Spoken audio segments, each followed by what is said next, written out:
안녕하세요. 주식의 소리의 애솔입니다. 네, 영상을 시작하기에 앞서서 이태원의 비극적인 참사로 인해 희생된 많은 분들의 명복을 진심으로 빕니다. 아침에 뉴스를 보고 놀란 마음이 쉽게 진정이 되지가 않네요. 다들 그러실 것 같아요.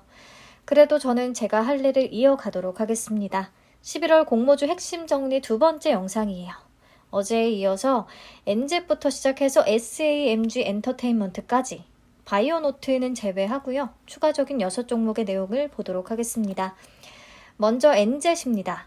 초정밀 잉크젯 프린팅 전문 기업이라고 해요. 세계 최초로 유도 전기 수력학 EHD 잉크젯 프린팅 기술을 개발했다고 합니다. 기존의 프린팅 기술은 열을 가하거나 앞전 소자를 적용해서 액을 쥐어 짜내는 방식으로 제팅을 한다고 하는데 EHD 솔루션은 전기력을 활용해서 당기는 방식으로 액을 분출한다고 하네요. 근데 조금 더 공부를 해봐야 이해가 되는 분야일 것 같아요. 네, 보면 2021년부터 영업이익 흑자 전환에 성공은 했거든요. 비용 구조가 개선이 되면서 이익률이 높아졌다고 하는데 그럼에도 불구하고 작년에 거의 300억 원 규모의 손실을 기록했던 건 단기 금융상품 취득, 부채 상환, 이런 금융 비용이 큰 폭으로 증가했기 때문입니다. 네, 올해 상반기 기준 매출액과 영업이익, 순이익 모두 큰 폭으로 성장했다는 것을 알 수가 있어요. 근데 보면 공모가를 산정할 때 23년과 24년 추정 순이익을 활용했더라고요. 올해 상반기 연한산도 아니고요. 그래서 조금 욕심을 냈나 싶기도 하고요. 그렇기 때문에 밸류에이션을 해보는 게 큰 의미는 없을 수 있을 것 같아요. 공모 개요 보겠습니다. 신주 모집 100%로 진행되고요. 공모가 밴드는 12,000원에서 15,200원을 제시했어요. 공모액은 상단 기준 319억 원, 시가총액은 1,599억 원 정도의 규모가 되겠고요. 유통가능 물량은 35.53%, 기존 주주의 비율은 15.6%가 존재합니다. 유통가능 금액은 상단 기준으로 568억 원 정도고요. 그래서 유통 물량 측면에서 그다지 장점은 없는 종목인 것 같아요. 전체적으로 점수 주기는 좀 어려운 느낌이고요. 넘어가서 밀리의 서재 보시죠. 밀리의 서재야 따로 설명을 안 드려도 다들 아시겠죠? 독서 플랫폼 기업이고요. 국내 최초로 구독형 전자책 서비스를 제공한 회사입니다. 서비스하는 독서 콘텐츠가 전 분야에 걸쳐서 12만 권 정도가 된다고 해요. 독서 플랫폼으로는 국내 최대 수준입니다. 네, 밀리의 서재는 지난해 9월 지니뮤직에 인수가 되면서 KT그룹으로 편입이 됐습니다. 편입이 된 이후에 B2B, 기업 대 기업 간 거래가 확대되고 있어요. 덕분에 누적 회원수도 크게 증가했고요.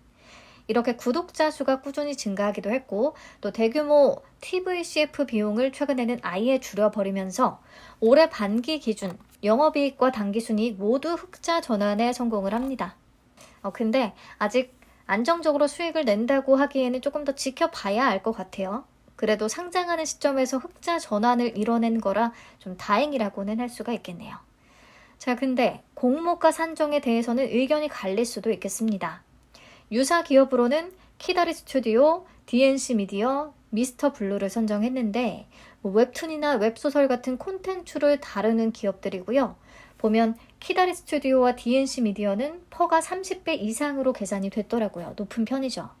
근데 3분기 들어서 콘텐츠 이런 성장주에 대한 투자 심리가 완전히 꺾였고 주가가 매우 하락한 상태거든요. 그래서 현 시점에서 다시 계산을 하면 이렇게 높은 퍼를 적용할 수가 없습니다. 그래서 평균 퍼 27.96배가 적용된 건 조금 높다고 생각을 하고요. 기본적으로 또 23년 추정 순이익을 적용해서 산출을 했기 때문에 공모가는 좀 비싸다고 판단을 할 수 있다고 봐요. 네, 공모 개요 보시죠. 재무적 투자자들이 보유 중인 지분의 일부를 내놓습니다. 그래서 구주 매출 18.93%로 진행이 되고요. 공모가는 21,500원에서 25,000원. 그래서 공모 규모는 상단 기준 500억 원 정도가 되겠네요. 시가총액은 1,252억 원. 유통가능 물량은 34.83%, 기존 주주의 비율 10.54%가 존재하고요. 유통가능 금액은 상단 기준으로 436억 원 정도를 기록합니다. 그나마 비교적 가벼워서 다행이고 또 6개월 환매 청구권이 붙었다는 게 약간 점수를 얻을 수 있는 포인트가 될 것 같긴 해요. 네, 다음 인벤티지랩 보겠습니다. 바이오 기업이에요. 마이크로 입자 기반의 장기 지속형 주사제 플랫폼과 차세대 유전자 치료제 및 백신을 위한 제조 플랫폼 기술을 확보하고 있습니다. 이를 바탕으로 해서 여러 신약이나 계량 신약 등등을 개발하고 있는데요. 주요 파이프라인으로는 남성형 탈모 치료제, 그리고 치매 치료제, 약물 중독 치료제, 전립선 비대증, 전립선 암 치료제 등이 있습니다. 탈모 치료제는 2020년 대용제약과 공동 개발 계약을 체결했다고 하고, 지난해에는 위더스 제약과 임상 실효 및 상업용 제품 생산을 위한 기술 이전 계약을 맺었습니다. 호주에서 임상 1상을 마쳤다고 하고요. 내년에는 위더스 제약이 GMP 제조소를 구축하고 국내 임상 3상에 진입할 계획이라고 하네요. 치매 치료제는 종근당과 공동 개발 계약을 체결했고요. 근데 보면 아직 본격적으로 임상에 진입한 파이프라인이 많지는 않아서 실적을 내기까지는 굉장히 오랜 시간이 걸릴 것 같습니다. 네, 실적을 보면 역시나 적자가 지속되고 있고요. 2024년까지도 단기 손실을 전망하고 있어요.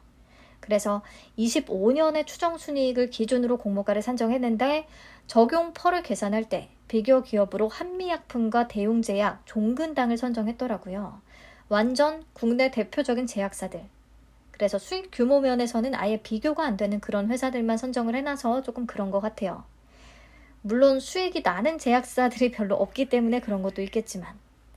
자, 그리고 25년 추정 순이익을 활용할 거면 적용 할인율을 좀 높게 줬어야 된다고 생각하거든요.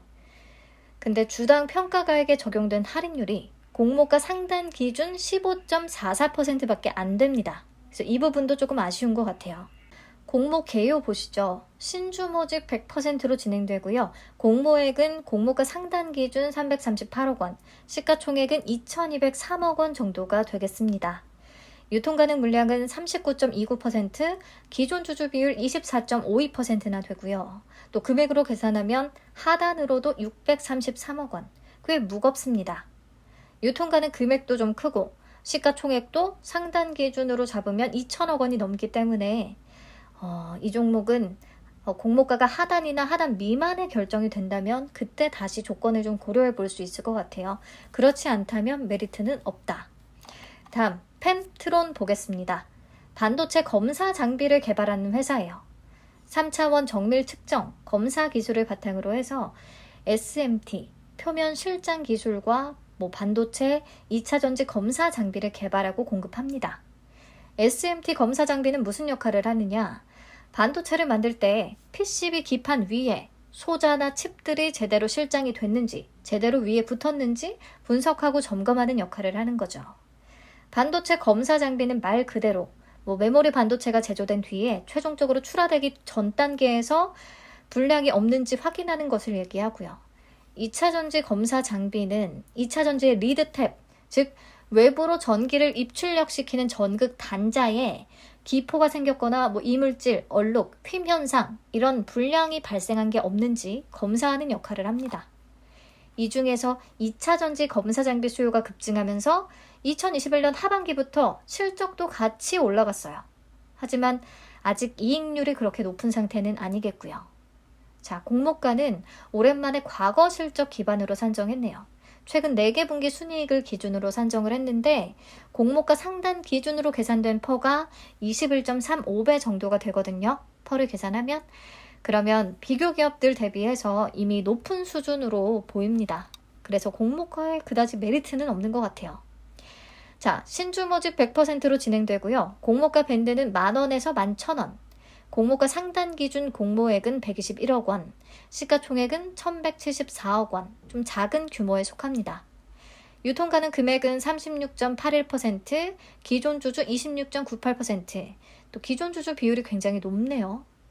유통가능 금액은 다행히 상단 기준 432억 원, 아주 가볍지는 않지만 그나마 가벼운 편에 속합니다. 좀 애매하죠. 기존 주주의 비율이 높다는 것과 공모가가 싸지 않다는 것, 이거는 단점이고, 그럼에도 유통가능 금액과 시가총액이 낮은 편이라는 건 그나마 장점이고, 장점, 단점이 다 공존한다. 그래서 11월 공모주들은요, 이거 조건 정말 괜찮다, 다 괜찮다, 관심 가져볼 만하다, 가겠다. 라고 마음에 싹 드는 그런 공모주들은 보이지가 않아요. 네. 넘어가서 바이오 인프라 보시죠. DTN CRO에 이어서 CRO 기업입니다. 임상시험을 수탁받아서 수행해주고 시험 결과를 전달하는 역할을 하는 회사다라고 설명드렸죠. 바이오 인프라는 그 중에서도 생물학적 동등성 시험 비중이 굉장히 높습니다. 생물학적 동등성 시험은 뭐냐면 오리지널 의약품과 시험약, 제너릭 의약품을 각각 투여한 뒤에 두 의약품의 흡수 정도와 속도가 통계적으로 동등한지, 효능이 동등한지 비교하는 평가인데요. 바이오 인프라가 2021년 식약처 생동성 시험 승인 건수, 국내 시장 점유율 1위를 기록하고 있습니다. 네, 실적을 보면 꾸준히 잘 상승하고 있더라고요. 매출 볼륨도, 영업이익도, 순이익도. 그래서 DTN CRO도 그렇고 CRO 기업들의 실적 추이는 괜찮네요. 그리고 바이오 인프라의 영업이익률이 보면 20%가 넘는데요. 업종 내에서도 높은 편이라고 합니다. DTN CRO는 15% 정도 기록했어요. 자, 그래서 실적은 괜찮다 보시면 되겠고요. 공모가를 산정할 때 최근 4개 분기 순이익 적용했더라고요. 바이오 인프라의 상단 기준 펀은 18.63배로 계산이 되는데요. 그렇다면 바이오톡스텍이나 드림 CIS보다는 이미 높은 수준이라고 할 수가 있겠습니다. 노터스의 퍼 63.34배는 그냥 아웃라이어 수준으로 보고 빼는 게 맞을 것 같아요. 자, 그렇다면 이미 공모가가 매력적인 수준이라고는 안 보이죠. 자, 근데 DTN CRO는요, 공모가 상단 기준 퍼가 21.93배로 더 높았습니다. 그래서 둘 다 공모가가 저렴한 상태라고 할 수는 없겠어요. 네, 신주 모집 100%로 진행되고요. 시가총액은 공모가 상단 26,000원 기준 1,341억 원 정도가 되겠네요. 유통 가능 물량 측면에서는 단점이 보입니다. 유통 물량이 너무 많아요. 54.44%.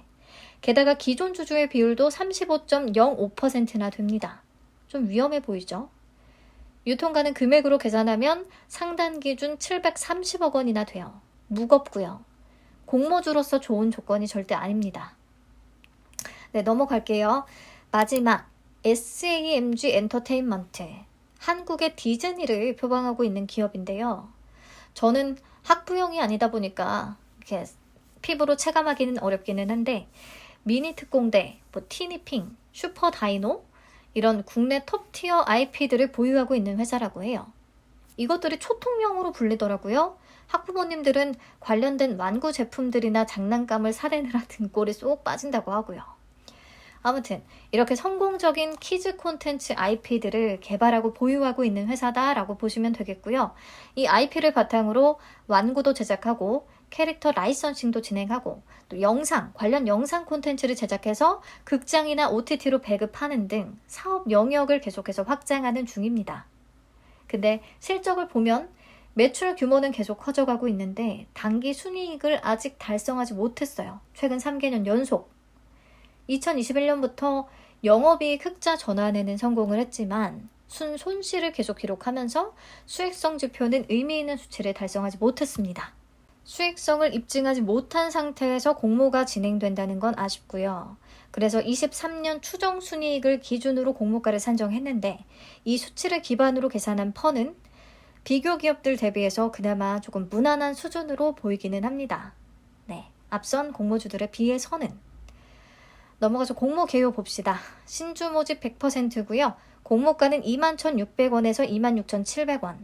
공모 규모가 상단 기준 467억 원, 시가총액 2,389억 원으로 아주 소형으로 보기는 어렵습니다. 유통 가능 물량은 26.96%, 기존 주주의 비율 8% 정도, 많진 않고요. 금액으로 계산하면 상단 기준 644억 원.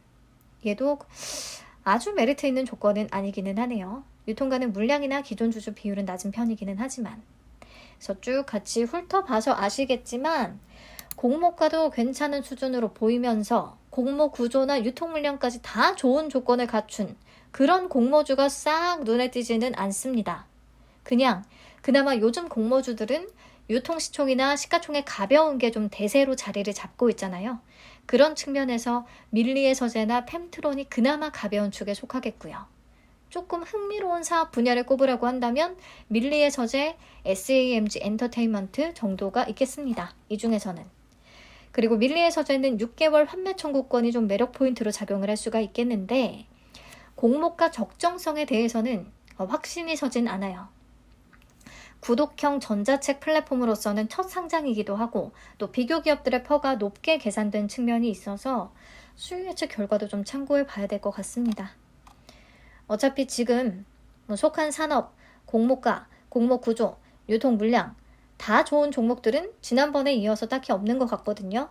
그러니까 그냥 어느 구석이라도 좀 괜찮게 보이는 포인트가 있다면 10월 달에 우리가 했던 것처럼 조금은 공격적으로 접근을 하는 수밖에 없을 것 같습니다. 네, 두 번째 영상 내용은 여기까지인데요. 제가 1편에서 실수한 부분이 있어서 바로 잡고 마치도록 할게요. 윤성 FNC의 밸류에이션을 비교한 표 부분에서 TSI의 상반기 연환산 순이익을 계산할 때 곱하기 2가 수식에 안 되어 있더라고요. 그래서 수정해서 계산한 퍼는 14.31배고요. 그렇다면 윤성 FNC의 퍼 17.99배는 TSI보다 이미 높은 수준이라서 매력적인 공모가로 보이지는 않는다는 거 말씀드리겠습니다. 좀 점수가 깎이겠네요. 판매 청구권 6개월이 붙었지만 공모가가 덜 매력적이라면 WCP 같은 최악의 상황이 펼쳐질 수도 있기에 조금 더 따져봐야 되겠습니다. 네, 여기서 마무리할게요. 윤성 FNC의 수요 예측 결과는 내일 바로 발표가 되거든요. 그때 다시 내용을 정리해서 말씀드리겠습니다. 오늘도 시청해주셔서 감사합니다. 남은 주말 편안히 잘 마무리하세요.